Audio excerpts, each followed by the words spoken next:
Hey guys, so I took our build from last time and I added a few things to it. So I'll show you. There's a few more gears, a little more going on.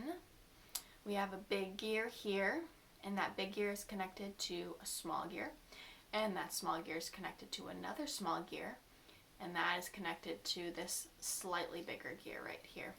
So I'm going to move it here, or I'm going to hold it differently so you can see it. There we go. Oh, and because we have a big gear going to a small gear, it is going to move a little bit faster than last time.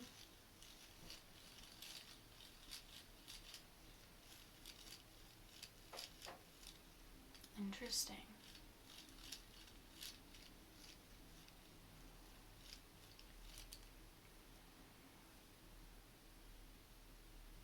So at home, I would love it if you could